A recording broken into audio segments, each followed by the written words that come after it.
Da lógica simples à soberania nacional, desmistificando a economia brasileira. Parte 1.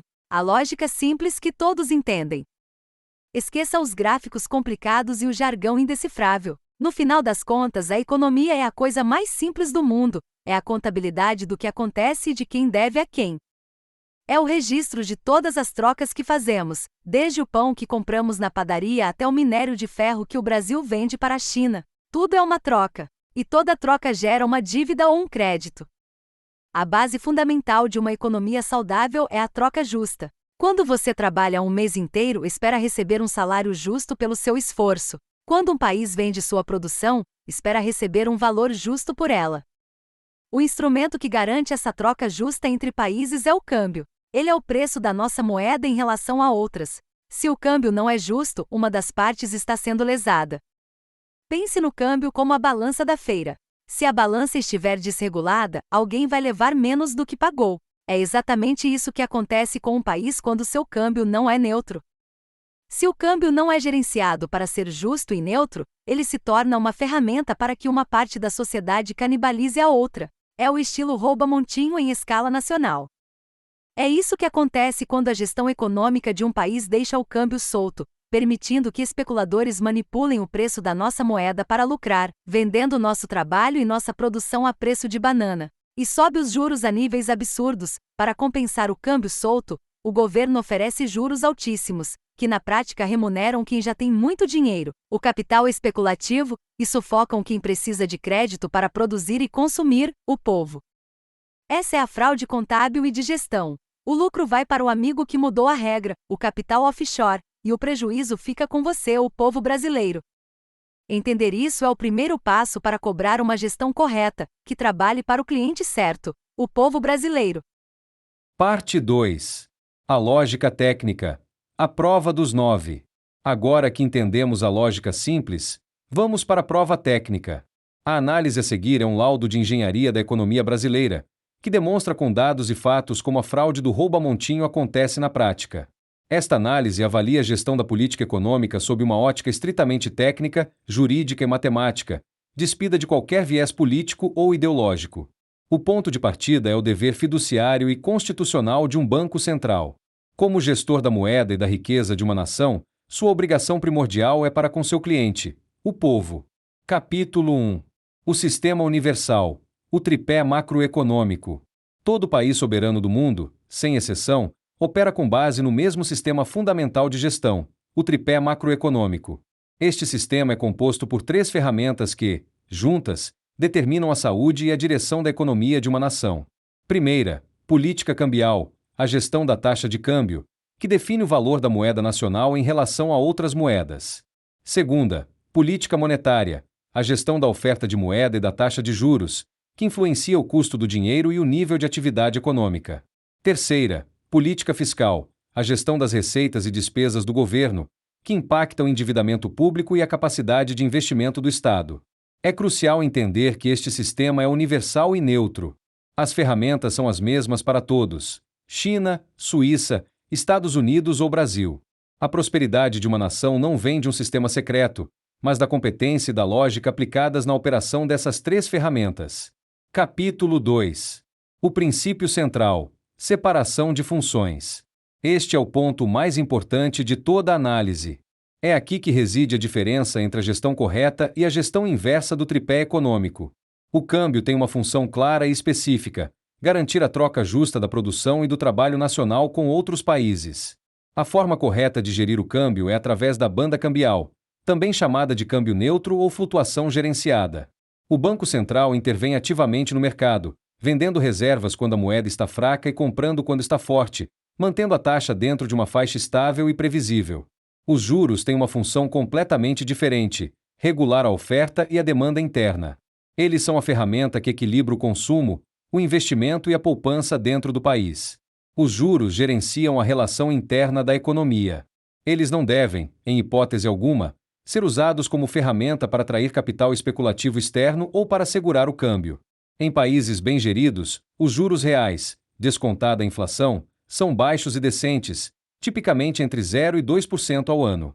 Quando um banco central mantém juros reais extorsivos, como 10% ou mais ao ano, ele está cometendo uma afronta ao dever fiduciário. Juros nesse patamar não servem para regular a demanda interna. Servem para remunerar o capital especulativo, drenar recursos da economia produtiva e transferir riqueza do povo para os detentores de capital. Capítulo 3. A forma correta. Fundamentos técnicos. O câmbio neutro, operado através de uma banda cambial, é o fiel da balança da economia. Na prática, o Banco Central estabelece uma faixa de flutuação aceitável para a taxa de câmbio, por exemplo, mais ou menos 2% em torno de uma taxa de referência, e intervém ativamente sempre que a taxa se aproxima dos limites. As reservas internacionais de um país devem refletir a realidade de suas relações comerciais.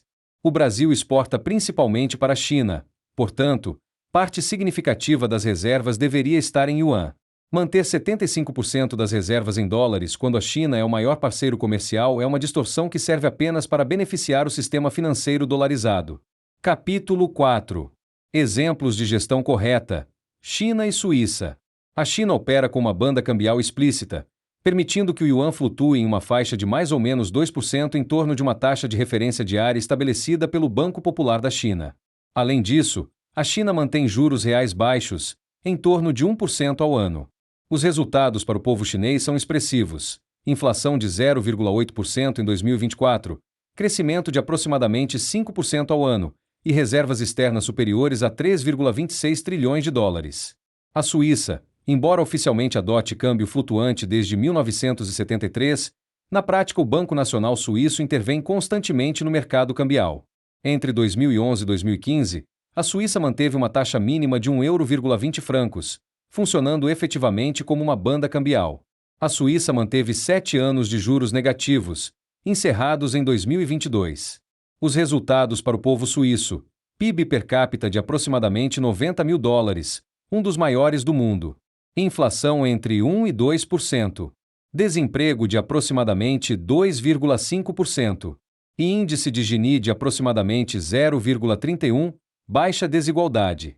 Apesar das diferenças superficiais, China e Suíça operam seus tripés de forma fundamentalmente similar: gestão ativa do câmbio, juros baixos e decentes, e foco na prosperidade interna. Capítulo 5. O caso brasileiro. O que está errado? O Brasil opera o tripé de forma inversa em relação aos países bem-sucedidos. Câmbio. O Brasil adota câmbio flutuante com intervenções esporádicas e insuficientes. Na prática, o câmbio é deixado à mercê da especulação, gerando alta volatilidade. Juros. O Brasil mantém os juros reais mais altos do mundo, tipicamente entre 8% e 12% ao ano. Esses juros não regulam a demanda interna, são usados para segurar o câmbio e atrair capital especulativo externo.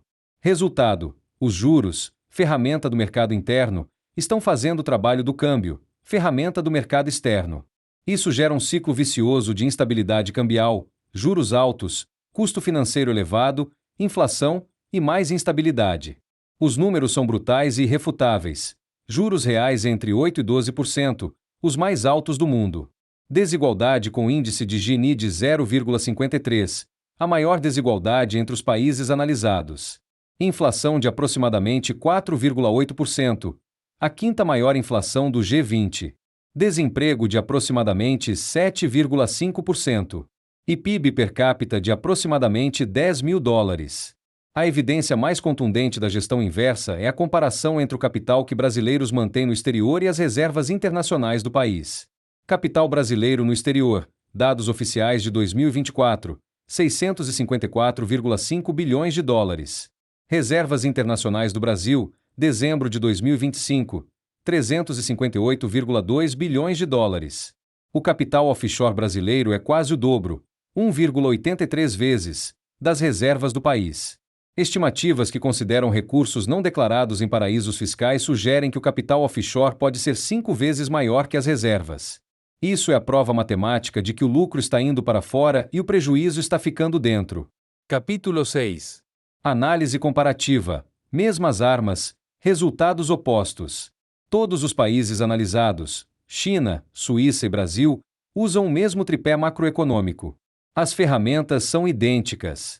No entanto, China e Suíça operam o tripé de forma correta e alcançam prosperidade interna, baixa desigualdade e acúmulo de riqueza nacional. O Brasil opera o tripé de forma inversa e sofre com alta desigualdade, estagnação e drenagem de riqueza para o exterior. Se as armas são as mesmas e os resultados são opostos, a única conclusão lógica possível é que o problema está no operador e na forma de uso. Não se trata de um sistema defeituoso, trata-se de uma gestão defeituosa, ou, mais precisamente, de uma gestão inversa. Capítulo 7. Avaliação de competência e dever fiduciário. Um banco central não é uma entidade independente que pode fazer o que bem entender. Ele é um gestor fiduciário da riqueza do povo. Isso significa que ele tem um cliente, o povo brasileiro. Tem uma obrigação, gerir a moeda de forma a proteger e enriquecer seu cliente. E tem responsabilidade. Se sua gestão prejudica o cliente e beneficia terceiros, como capital offshore, ele está violando seu dever fiduciário. A Constituição Federal estabelece que o Banco Central deve zelar pela estabilidade do poder de compra da moeda e pela solidez do sistema financeiro nacional. A gestão inversa do tripé viola esse mandato constitucional de múltiplas formas: poder de compra corroído, instabilidade cambial, transferência de riqueza e desigualdade recorde. Esta não é uma questão política de direita versus esquerda. É uma questão técnica e jurídica de competência e cumprimento de dever fiduciário. A matemática não tem partido político. Capítulo 8. Conclusão e recomendações técnicas. Esta análise demonstrou, de forma irrefutável, que o sistema é universal. Todos os países soberanos usam o mesmo tripé macroeconômico. O princípio central é claro: câmbio gerencia a troca justa internacional, juros gerenciam a demanda interna. A gestão correta funciona. China e Suíça provam isso. O Brasil opera de forma inversa. E as armas são as mesmas, os resultados são opostos. O problema não é o sistema, é a forma de gestão. As recomendações técnicas são claras: adotar o câmbio neutro com banda cambial de mais ou menos 2%. Reduzir os juros a patamar decente, máximo 2% real, diversificar as reservas externas conforme os parceiros comerciais reais. E cumprir o dever fiduciário, servindo ao cliente correto, o povo brasileiro. Parte 3. A soberania nacional, o objetivo final. Ao juntar a lógica simples com a lógica técnica, a conclusão é inevitável. A forma como a economia brasileira é gerida hoje não é um acidente, nem incompetência isolada. É uma estratégia consciente de transferência de riqueza que beneficia uma pequena elite financeira em detrimento de 200 milhões de brasileiros. A continuação da gestão inversa do tripé não é sustentável. A cada ano que passa, mais riqueza é drenada para o exterior, mais desigualdade é gerada, mais o povo brasileiro é empobrecido. A soberania econômica do Brasil está em risco. Um país que acumula capital offshore quase o dobro de suas reservas internas, e possivelmente 5 vezes maior quando se consideram os recursos não declarados, é um país que está sendo sistematicamente saqueado. A correção de rota não é uma questão ideológica de direita ou esquerda. É uma questão de sobrevivência nacional. É uma questão de justiça para com o povo que trabalha e paga impostos. É uma questão de cumprimento do dever constitucional e fiduciário. A gestão correta do tripé econômico não é um mistério. Requer apenas competência técnica, entender a função de cada ferramenta e usá-la corretamente. Honestidade e servir ao cliente, o povo, não a interesses externos.